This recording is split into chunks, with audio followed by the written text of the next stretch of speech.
yaitu steril, membela citra buruk. Gambar yang buruk itu adalah salinan bergerak. Kualitasnya jelek, resolusinya di bawah standar.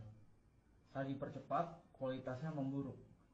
Itu adalah bayangan gambar, pratinjau, gambar bini, ide yang keliru, gambar keliling yang didistribusi secara gratis, diperas melalui koneksi digital yang lambat, dikompresi, direproduksi, dirobek, diremix, serta disalin dan ditempel ke saluran distribusi lain. Citra berkualitas rendah adalah kain lusuh atau sobekan sebuah AVI atau JPEG. Kaum proletar rendahan dalam masyarakat kelas penampilan yang diberi peringkat dan dinilai berdasarkan resolusinya. Citra berkualitas rendah telah diunggah, diunduh, dibagikan, diformat ulang, dan diedit ulang.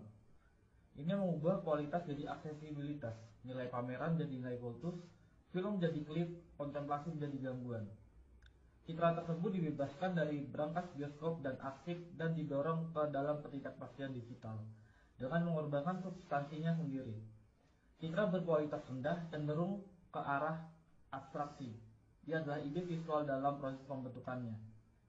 Citra buruk tersebut merupakan generasi kelima yang ilegal, gambar asli yang terdistorsi. Silsilahnya meragukan, nama filenya sengaja salah ija. Seringkali gambar ini melanggar warisan budaya, budaya nasional, atau bahkan hak cipta. Gambar ini diwariskan sebagai umpan, jebakan, indeks, atau sebagai pengingat akan bentuk visualnya di masa lalu. Gambar ini mengejek janji-janji teknologi digital. Tidak hanya seringkali terdegradasi hingga hanya menjadi buram yang terburu-buru. Bahkan orang pun ragu apakah gambar ini masih bisa disebut gambar sama sekali.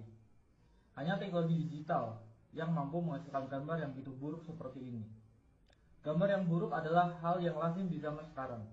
Gambar-gambar yang terbuang dari layar, puing-puing produksi audiovisual, sampah yang terdampar di pantai ekonomi digital. Mereka menjadi saksi atas dislokasi, transfer, dan permintaan gambar yang penuh kekerasan. Percepatan dan peredarannya dalam siklus ganas kapitalisme audiovisual. Gambar-gambar yang buruk diseret ke seluruh dunia sebagai komoditas atau perwujudannya, sebagai hadiah atau sebagai anugerah. Mereka menyebarkan kesenangan atau ancaman kematian, teori konspirasi atau bajakan, perlawanan atau kebodohan. Gambar-gambar yang buruk menunjukkan hal yang langka, yang jelas, dan yang tak terbayangkan, yaitu jika kita masih mampu menguraikannya. 1. Resolusi rendah. Dalam salah satu film Woody Allen, karakter utamanya tampak buram. Ini bukan masalah teknis, melainkan semacam penyakit yang menyimpannya. Citranya selalu kabur. Karena karakter Allen adalah seorang aktor, ini menjadi masalah besar. Ia tidak dapat menemukan pekerjaan. Kurangnya kejelasan citranya berubah menjadi masalah misteri. Kejernihan diidentifikasi sebagai posisi kelas, posisi yang nyaman dan istimewa.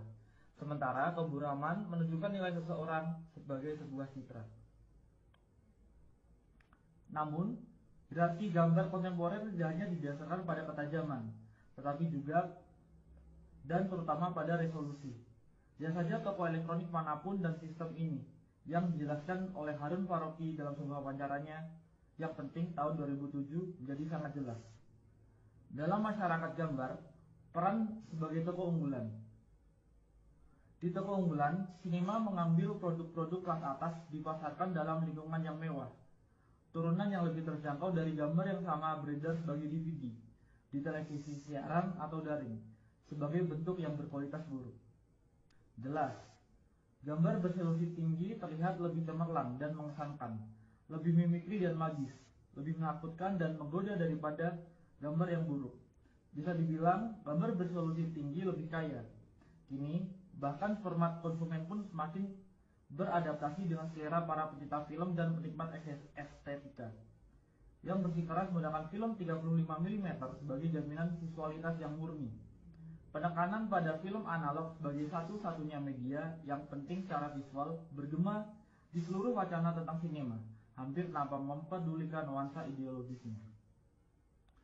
Tidak pernah menjadi masalah bahwa ekonomi produksi film kelas atas ini dan masih berakar kuat dalam sistem budaya nasional, produksi studio kapitalis, kultus kejeniusan yang sebagian besar laki-laki dan versi asli dan karenanya seringkali konservatif dalam struktur dasarnya.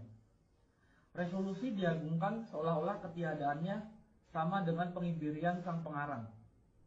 Pemujaan terhadap ukuran film mendominasi bahkan produksi film independen. Citra yang kaya tersebut menciptakan hierarki tersendiri, dengan teknologi baru yang menawarkan semakin banyak kemungkinan untuk secara kreatif merusak citra tersebut. 2. Pembangkitan sebagai gambaran yang buruk. Namun, bersikeras pada penggunaan gambar yang kaya juga memiliki konsekuensi yang lebih serius. Seorang pembicara dalam konferensi esai film baru-baru ini menolak untuk menampilkan cuplikan dari karya Humphrey Jennings karena tidak tersedia proyektor film yang memadai. Meskipun pembicara memiliki pemutar DVD dan proyektor video standar, para hadirin dibiarkan membayangkan seperti apa tampilan gambar-gambar tersebut. Dalam kasus ini, ketidakjelasan gambar tersebut disebabkan oleh kurang lebih bersifat sukarela dan berdasarkan premis estetika. Tetapi hal ini menjadi padanan yang jauh lebih umum berdasarkan konsekuensi kebijakan neoliberal. 20 atau bahkan 30 tahun yang lalu, restrukturasi neoliberal produksi media mulai perlahan-lahan mengaburkan citra non-komersial, hingga pada titik di mana sinema eksperimental dan esai hampir tidak terlihat. Karena jadi sangat mahal, biaya untuk terus memutar karya-karya ini di bioskop sangat mahal, sehingga dianggap terlalu marginal untuk ditayangkan di televisi. Dengan demikian, karya-karya tersebut perlahan menghilang bukan hanya dari bioskop, tetapi juga dari ruang publik. Esai video dan film eksperimental sebagian besar tetap tidak terlihat kecuali beberapa pemutaran langka di museum film metropolitan atau klub film yang diproyeksikan dalam resolusi aslinya sebelum menghilang lagi ke dalam kegelapan arsip. Perkembangan ini tentu saja terkait dengan radikalisasi neoliberal dari konsep budaya sebagai komoditas, komersialisasi sinema, penyebarannya ke bioskop multiplex, dan marginalisasi pembuat film independen. Hal ini juga terkait dengan restrukturasi industri media global dan pembentukan monopoli alas audiovisual di negara atau wilayah tertentu. Dengan cara ini, materi visual yang resisten atau non-konformis menghilang dari permukaan ke dalam ruang bawah tanah berupa arsip dan koleksi alternatif yang hanya dipertahankan oleh jaringan organisasi dan individu yang berkomitmen yang akan mengedarkan salinan VHS bajakan di antara mereka sendiri. Sumber untuk ini sangat langka. Aset berpindah dari tangan ke tangan bergantung pada informasi dari mulut ke mulut di dalam lingkaran tertentu. Dari teman dan kolega. Dengan adanya kemungkinan untuk melakukan streaming video online, kondisi ini mulai berubah secara dramatis. Semakin banyak materi langka muncul kembali ke platform yang dapat diakses publik. Beberapa di antaranya dikurasi dengan cermat, contoh Umbu Web, dan beberapa hanya berupa tumpukan barang, yakni YouTube. Saat ini setidaknya ada 20 torrent esai film Prismatter yang tersedia secara online. Jika Anda menginginkan retrospektif, Anda bisa mendapatkannya. Tapi ekonomi gambar berkualitas rendah lebih dari sekedar unduhan. Anda dapat menyimpan filenya, menontonnya lagi, bahkan mengedit ulang atau memperbaikinya jika Anda merasa perlu, dan hasilnya beredar. File AVI buram dari karya-karya agung yang hampir terlupakan dipertukarkan di platform P2P semi rahasia. Video ponsel rahasia yang diselundupkan keluar dari museum disiarkan di YouTube. DVD saingan tontonan para seniman diperdagangkan.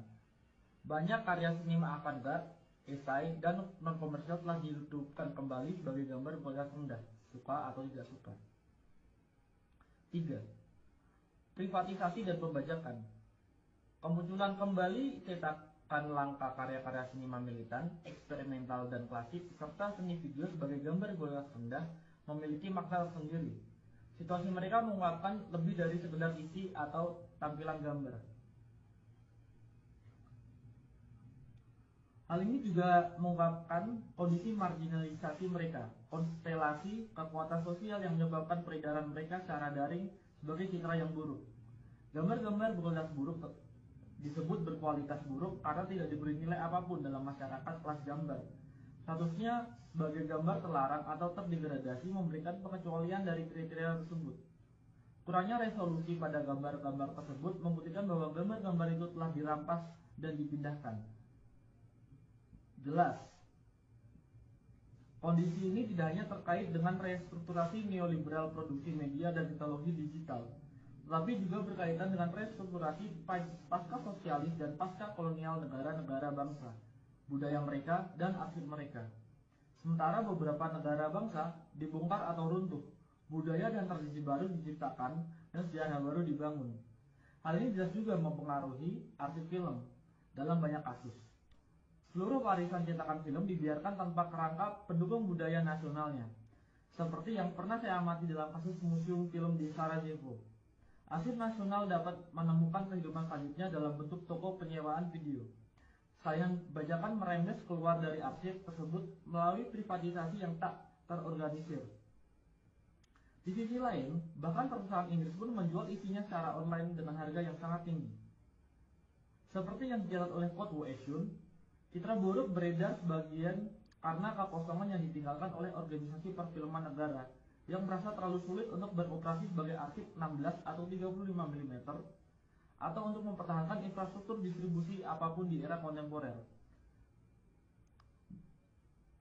Dari perspektif ini, citra buruk mengungkapkan penurunan dan degradasi esai film atau bahkan sinema eksperimental dan non-komersial apapun yang di banyak tempat dimungkinkan karena produksi budaya dianggap sebagai tugas negara. Privatisasi produksi media secara bertahap menjadi lebih penting daripada produksi media yang dikendalikan atau disponsori negara.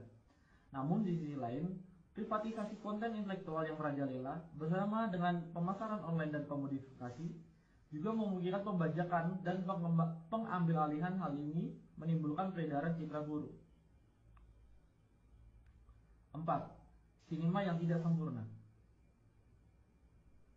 Muncul citra yang buruk mengingatkan kita pada manifesto ketiga klasik untuk sinema yang tidak sempurna karya Juan Garcia Espinosa yang ditulis di Kuba pada tahun 1960-an.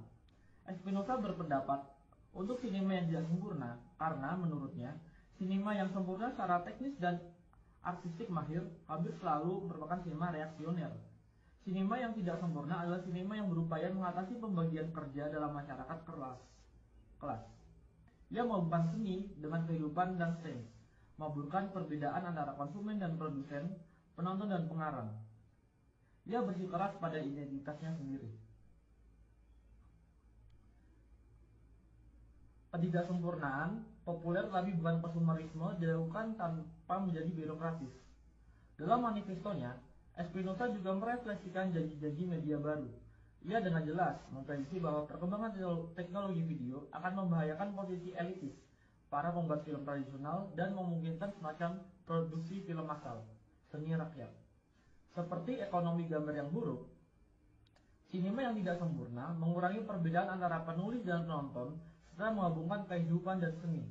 Yang terpenting, visualitasnya sangat terkompromikan, buram, amatir, dan penuh artefak. Dalam beberapa hal, ekonomi citra yang buruk, hal ini sesuai dengan deskripsi sinema yang tidak sempurna. Sementara deskripsi sinema yang sempurna lebih mewakili konsep sinema sebagai toko unggulan. Namun, sinema yang tidak sempurna, yang nyata dan kontemporer, jauh lebih ambivalen dan afektif daripada antisipasi Espinosa. Di satu sisi, ekonomi gambar berkelas rendah dengan kemungkinan distribusi global yang langsung dan etika remix dan apropriasi memungkinkan partisipasi kelompok produsen yang jauh lebih besar daripada sebelumnya. Namun, ini tidak berarti bahwa peluang-peluang ini hanya digunakan untuk tujuan progresif.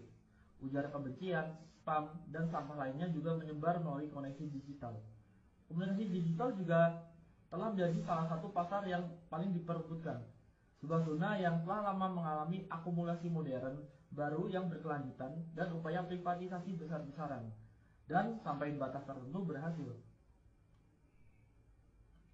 Jaringan tempat beredarnya gambar-gambar buruk tersebut jadi platform bagi kepentingan bersama yang baru dan rapuh, sekaligus medan pertempuran bagi agenda komersil dan nasional. Jaringan tersebut memuat materi eksperimental dan artistik, tetapi juga sejumlah besar pornografi dan paranoia. Meskipun wilayah citra berkualitas rendah memungkinkan akses ke citra yang terpinggirkan, wilayah ini juga dipenuhi oleh teknik komodifikasi paling canggih, meskipun memungkinkan partisipasi aktif pengguna dalam pembuatan dan distribusi konten. Platform ini juga melibatkan mereka dalam produksi. pengguna menjadi editor, kritikus, penerjemah, dan penulis bersama dari gambar-gambar berkualitas rendah. Dengan demikian, gambar yang buruk adalah gambar yang populer, gambar yang dibuat dan dilihat oleh banyak orang. Mereka mengekspresikan semua kontradiksi dari kerumunan kontemporer, oportunisme, narsisme, keinginan akan otonomi dan kreasi, ketidakmampuan untuk fokus atau mengambil keputusan, kesiapan konstan untuk melanggar dan sekaligus tunduk.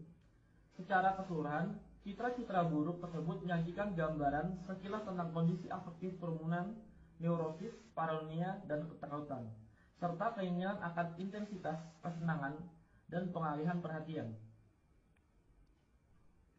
Kondisi citra-citra tersebut ini bukan hanya tentang transfer dan pemformatan ulang yang tak terhitung jumlahnya, tapi juga tentang banyaknya orang yang cukup peduli untuk mengkonversinya berulang kali, menambahkan subtitle, mengedit ulang, dan mengunggahnya. Dalam konteks ini, mungkin kita perlu mendefinisikan ulang nilai sebuah gambar, atau lebih tepatnya menciptakan perspektif baru untuknya. Terlepas dari resolusi dan nilai tukar, kita dapat membayangkan bentuk nilai lain yang didefinisikan oleh kecepatan, intensitas, dan penyebaran. Gambar yang buruk adalah buruk karena sangat terkompresi dan menyebar dengan cepat. Gambar tersebut kehilangan materi dan memperoleh kecepatan. Tetapi, gambar tersebut juga mengekspresikan kondisi dematerialisasi yang tidak hanya dimiliki oleh warisan seni konseptual, tetapi terutama oleh mode produksi semiotik kapital, seperti yang dijelaskan oleh Felix Guattari, mendukung penciptaan dan penyebaran paket data yang ringkas dan fleksibel yang sangat diintegrasikan ke dalam kombinasi dan rangkaian yang semakin baru. Penyederhanaan konten visual ini, konsep yang sedang terbentuk dari gambar, menempatkan dalam suatu perubahan informasi umum dalam ekonomi pengetahuan yang berbagai gambar dan keterangannya keluar dari konteks ke dalam pusaran deteritorialisasi kapitalis permanen.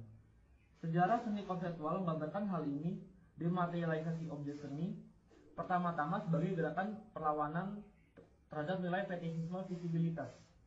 Namun kemudian, objek seni yang telah didematerialisasi ternyata sangat cocok dengan semiotisasi kapital, dan dengan demikian, dengan arti tertentu, pergeseran konseptual citra buruk.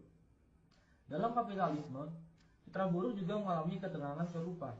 Di satu sisi, ia beroperasi melawan nilai fetishisme resolusi tinggi. Di sisi lain, justru nilai mengapa ia akhirnya terintegrasi sempurna ke dalam kapitalisme informasi yang berkembang pesat, pada rentang perhatian yang terkompresi, pada kesan daripada impresi, pada intensitas daripada kontemplasi, pada pratinjau daripada pemutaran. 5. Kawan, bagaimana ikatan visual Anda hari ini? Namun, secara bersamaan, terjadi pembalikan paradoks. Peredaran gambar-gambar berkualitas rendah menciptakan sebuah sirkuit yang memenuhi ambisi awal sinema militan dan beberapa esai dan eksperimental untuk menciptakan ekonomi gambar alternatif, sebuah sinema yang tidak sempurna yang ada di dalam maupun di luar dan di bawah arus media komersial. Di era berbagi file, bahkan konten yang terpinggirkan pun beredar kembali dan menghubungkan kembali audiens yang tersebar di seluruh dunia. Citra buruk tersebut dengan demikian membangun anonimitas. Jaringan global menciptakan sejarah bersama. Ia membangun aliansi saat menyebar, memicu menerjemahkan atau salah tafsir, dan menciptakan publik serta debat baru. Dengan kehilangan substansi visualnya, ia mendapatkan kembali sebagai kekuatan politiknya dan menciptakan aura baru di sekitarnya. Aura ini tidak lagi didasarkan pada kekekalan asli, tetapi pada sifat sementara salinannya. Ia tidak lagi berlabuh ke dalam ruang publik klasik yang dimediasi dan didukung oleh kerangka negara bangsa atau korporasi, tetapi mengambang di permukaan kumpulan data yang sementara dan meragukan. Dengan terlepas dari khasanah perfilman konvensional, karya ini terdorong ke layar-layar baru dan sementara yang dirangkai oleh keinginan para penonton yang tersebar.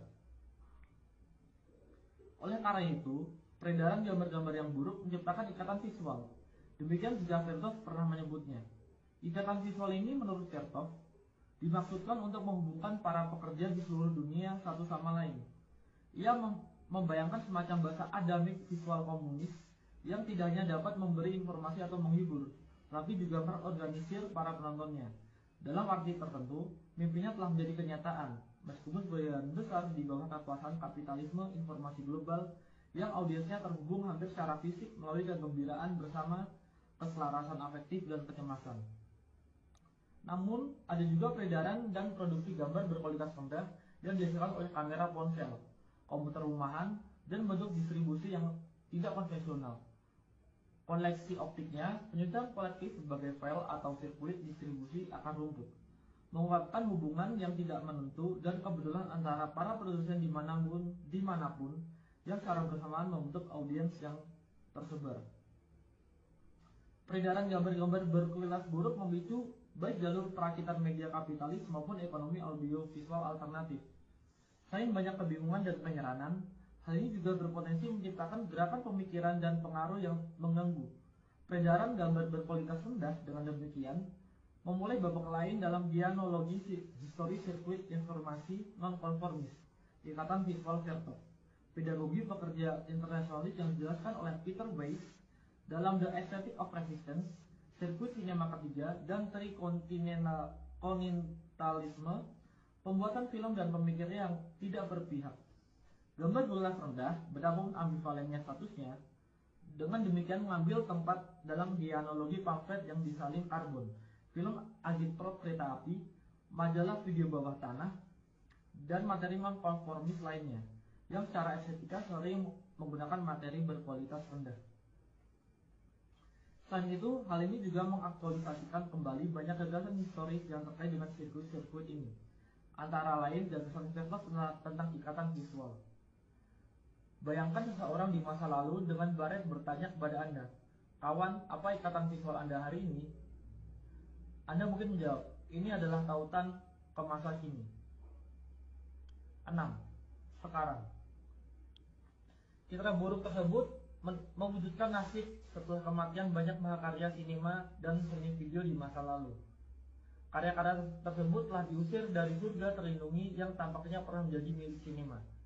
Setelah dikeluarkannya dari arena budaya nasional yang terlindungi dan seringkali proteksionis, dibuang dari peredaran komersial, karya-karya ini menjadi pengembara di tanah tak bertuan digital, terus-menerus mengubah resolusi dan formatnya, kecepatan dan medianya, bahkan terkadang kehilangan nama dan kredit di sepanjang jalan.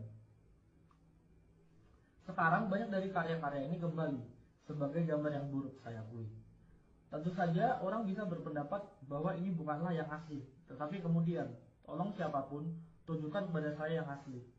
Citra buruk tersebut bukan lagi tentang hal yang sebenarnya yang asli dan orisinal. Sebaliknya, ini tentang kondisi eksistensinya yang nyata, tentang sirkulasi kerumunan, penyebaran digital, temporalitas yang terpecah-pecah dan fleksibel. Ini tentang pembangkangan dan mengappropriation, sama seperti tentang konformisme dan eksploitasi. Singkatnya, ini tentang realitas.